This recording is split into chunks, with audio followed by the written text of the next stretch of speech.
salam sejahtera untuk kita semua. Perkenalkan, nama saya Korea Eko Putra. Kali ini saya akan membawakan acara Mental Show, bicara mental lewat talk show.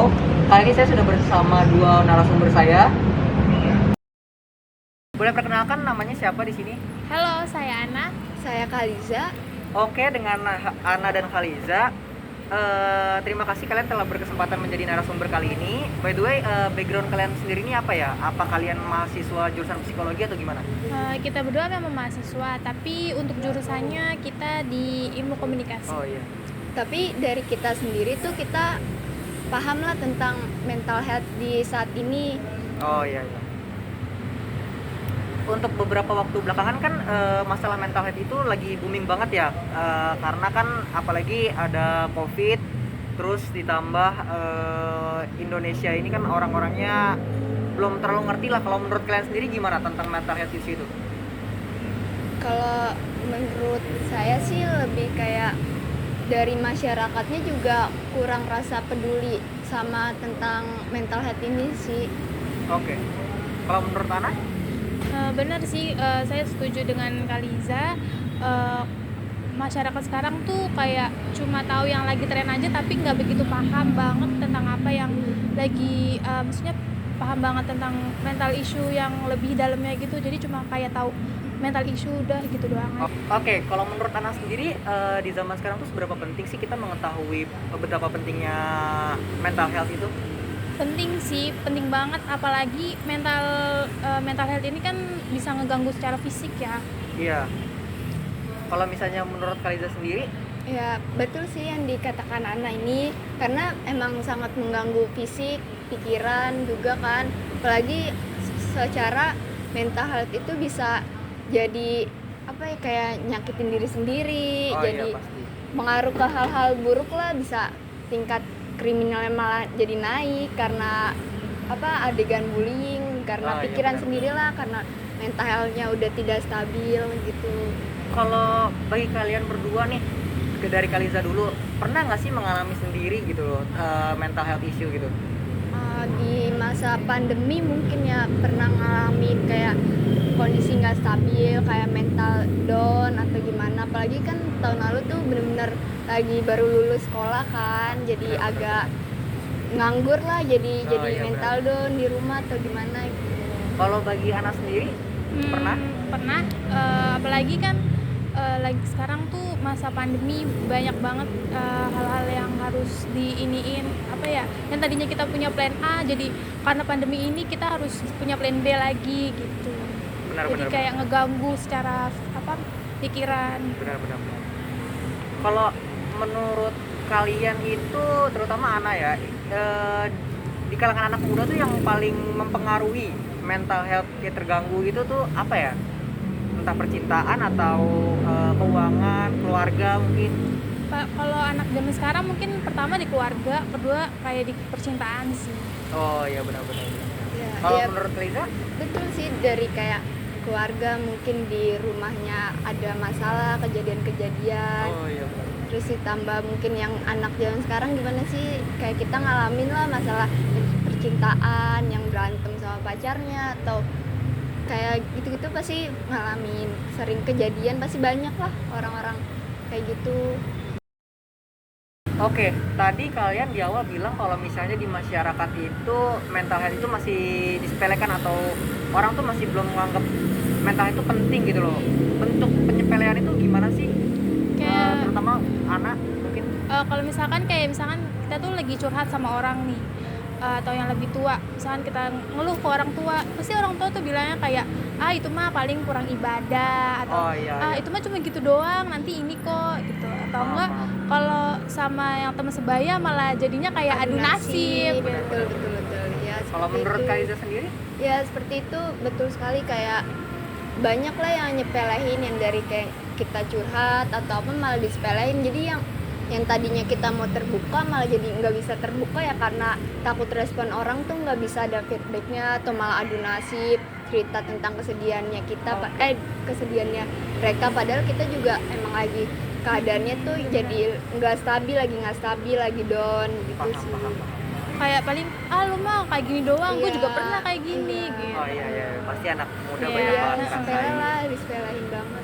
Kalian kan tadi bilang kalau misalnya kalian pernah yang namanya sedikit mengalami mental illness, apalagi kemarin baru pandemi kan, kayak stres lah pasti. Kalian sendiri tuh mengatasinya tuh gimana sih? Apa liburan, apa me time, apa gimana Ya, kan? kalau kata anak zaman sekarang sih healing kayak. Oh healing. Iya. Bentuk dari healing tuh contohnya seperti apa? Kayak jalan-jalan. Oh jalan-jalan. Me Oke, time. Iya. Traveling lah. Iya benar, paham. Untuk orang sekitar kalian sendiri nih, ada nggak sih yang sama seperti kalian yang kayak ibaratnya ngerasain juga terganggu mental health-nya, baik secara maksudnya biasa-biasa aja atau mungkin sampai parah sampai ngelukain dirinya sendiri, itu gimana? Kaliza dulu mungkin. Banyak sih yang kayak gitu, kayak teman-teman sekitar ngerasain kayak gitu, kayak ngerusak diri sendiri, ngelukain diri sendiri. Kayak tapi mereka bukannya malah terbuka, malah makin tersendiri Oh, gitu, iya, malah ngelukain segala macem. Padahal kita temennya juga nggak suka ngeliat dia ngelukain diri. Pasti. Iya. Kalau Ana sendiri di orang sekitarnya bagaimana? Sama sih, kayak temen tuh kayak gue habis kayak gini gitu. Terus kayak apa namanya? Ini gara-gara lagi ada masalah keluarga sampai kayak bikin lagi tangan Oh gitulah. iya paham. Gara-gara tekanan dari keluarga gitu. Kalian sendiri sebagai sosok bagi orang sekitar itu, kalau misalnya ada yang kayak gitu tuh, kalian ada penanganan nggak sih bagi mereka, kayak mungkin mencoba mendengar curhatan mereka, atau kalian nyaranin ke psikolog atau bagaimana? Dari anak terlebih dahulu. Paling yang pertama sih ya dengerin dulu. Yang kalau misalkan kalau udah parah banget mereka sampai kayak harus butuh kayak psikolog buat kayak konsul gitu, pasti disaranin sih. Oke, paham. Kalau Kaliza sendiri? Kalau saya ya itu yang pertama, yang lebih mendengarkan ceritanya, terus kedua lebih nemenin dia pergi atau jalan-jalan gitu, biar apa ya, biar nggak ngerasa sendiri banget lah. Oke, paham. Penanganannya. Tadi juga saya mendengar kalau misalnya kebanyakan mental health issue itu berada di kalangan anak muda gitu ya. Kalau buat kalangan orang tua gitu, orang tua yang mungkin baru punya anak atau mungkin lansia, ini nggak sih, ada nggak sih persentasenya buat mengalami gangguan mental juga? Ada sih, apalagi kayak kan biasanya kalau orang habis melahirkan tuh kena baby blues gitu. Oh iya, baru melahirkan. Kan. Iya. Oke, bagi Kaliza sendiri tuh gimana tadi yang kayak misalnya orang tua, lansia mungkin, ada nggak sih persentase buat terkena gangguan mental? Kalau buat yang dewasanya mungkin pasti ada lah, kayak gak apa, anaknya yang ngelawan, durhaka, yang gitu. Pasti kita juga kayak gitulah ke orang tua. Oh, iya. Pasti kan mental orang tua juga kita nggak pernah tahu kayak gimana kan. Gitu. Apalagi yang baru punya anak, yang anaknya suka ngelawan gitu iya, ya. ngelawan. Sampai ada Anak lagu pertama takut atau tambah dewasa kan ya? benar, anak-anak satu-satunya gitu. Iya suka benar, kayak paham. gitu.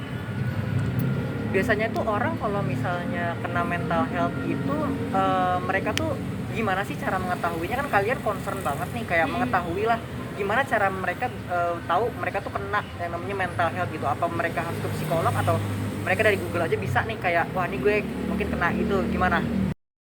Untuk gejala awal sih biasanya ditandai rasa kecemasan, panik yang berlebihan. Bagi Kaliza sendiri? Kayak emosi nggak stabil itu juga mungkin orang langsung apa sih, kayak nge-distract mereka kayak gitu kalau emosi berlebihan. Tapi balik lagi harus ke psikolog ya? Iya, Iya, balik lagi sih ke profesional. psikiater. Karena kalau search Google tuh kalau yang saya cari tahu ya, kalau misalkan dalam bahasa Indonesia biasanya Google tuh belum ada Iya. kayak tentang mental issue, tapi kalau Ngejelasin biasanya tuh secara besarnya Oh, iya. gitu. biasanya dalam bahasa Inggris gitu biasanya kalau di Google. Paham. Berarti kalau misalnya terlalu menyimpulkan sendiri, mendiagnosa sendiri itu ada efek sampingnya ya? Iya, betul. Menurut kalian sendiri efek sampingnya gimana? Kaliza dulu mungkin? Efek sampingnya sendiri tuh bakalan lebih apa ya, orang yang tadinya nggak percaya, orang yang tadinya percaya jadi nggak percaya kalau dia emang beneran kayak gitu. Oh, karena disangkanya bohongan. Iya, bohongan, orang juga nggak percaya. bagi Ana sendiri? Kalau dari saya sih takutnya ya yang tadinya bohongan malah jadinya beneran gitu. Oh, Iya, jadi kayak ngeblok kebalikannya. pikiran gitu ya? Kayak gue Paham, ini kena paham, bipolar, paham. tadinya nggak cuma ngaku-ngaku, beneran. Ternyata beneran. Oke, seperti yang saya tahu kan kalau misalnya di Indonesia ini tadi kan kalian bilang masih kurang tingkat kepedulian itu masih rendah banget. Mungkin karena kebanyakan orang-orang zaman dulu atau orang tua kita tuh nganggapnya kayak kalau misalnya kita terkena mental health issue atau penyakit kejiwaan itu kan dianggapnya dalam tanda kutip sakit jiwa gitu. Dan mungkin mereka malu jadinya kayak psikolog tuh jadi kayak takut, dijudge-nya jadi kayak orang gila mungkin atau bagaimana. Menurut kalian gimana sih cara kayak orang-orang zaman dulu atau orang-orang tua tuh jadi kayak mengubah gitu pola pikirnya tuh jangan kayak gitu lagi biar anak mudanya tuh juga berkembang gitu loh. Jadi jangan takut lagi buat ke psikolog. Kalau menurut saya sih biasanya ya masyarakat itu diadain kayak penyuluhan atau sosialisasi gitu nggak sih? Kak? Iya, kayak ke misalnya buat remaja kampus ke kampus, sekolah ke sekolah. Webinar mungkin ya? Iya, Iya, webinar, seminar, acara talk show gitu. Menurut kalian itu works atau udah pernah dicoba atau bagaimana? Kalau untuk sekarang sih udah dicoba ya. Banyak pasti yang Sudah coba, banyak ya? iya. Dan akan lebih meningkat lah rasa kepeduliannya ke masyarakat, ke orang terdekat kita. Oh, jadi udah cukup works dan Iya. terbukti udah lumayan meningkat ya tingkat kepeduliannya. Oke, mungkin sekian kali ya talk show kali ini tentang mental health dari kedua narasumber kita ada Khaliza dan Ana. Terima kasih ya sudah menjadi narasumber kali ini. Oke, berarti buat kesimpulan acara talk show kali ini untuk kalian yang mungkin merasa kalian terkena gangguan mental health atau gangguan kejiwaan secara istilah bahasa Indonesianya, kalian itu mungkin harus lebih berani speak up gitu, jangan takut karena itu tuh penting juga untuk meningkatkan kepedulian akan mental health karena seperti yang tadi dua narasumber bilang dari Khaliza dan Ana, kalau misalnya dengan cara speak up tuh membantu banget meningkatkan kepedulian karena kalau dulu kan mungkin takut karena dianggapnya mungkin secara tanda kutip tuh sakit jiwa mungkin, tapi karena udah ada penyuluhan dan segala cara yang udah diberlakukan mungkin sama anak muda juga udah pada mendukung dengan adanya gerakan peduli mental health, jadinya kalian kalau misalnya ada ngerasa gangguan mungkin kejiwaannya kalian bisa langsung ke psikolog atau gimana, jangan malu pokoknya intinya. Dan kurang lebih sih saya harap saya sebagai pembawa acara mental health Indonesia ini saya harap mungkin ini ya lebih bisa jauh berkembang, kayak psikolog-psikolog mungkin bisa jauh lebih mengedukasi lagi biar makin tingkat kepedulian itu tinggi masyarakat biar masyarakat yang masih nganggap kayak stigma buruk tentang mental health itu udah nggak ada gitu. Jadi benar-benar harus ditingkatkan lagi. Jadi harus diberantas orang-orang yang masih menganggap buruk tentang gangguan mental health. Kurang lebih sih seperti itu. Saya akan menutup acara, mungkin kurang lebihnya mohon maaf. Saya selaku Korea Putra undur diri. Wassalamualaikum warahmatullahi wabarakatuh.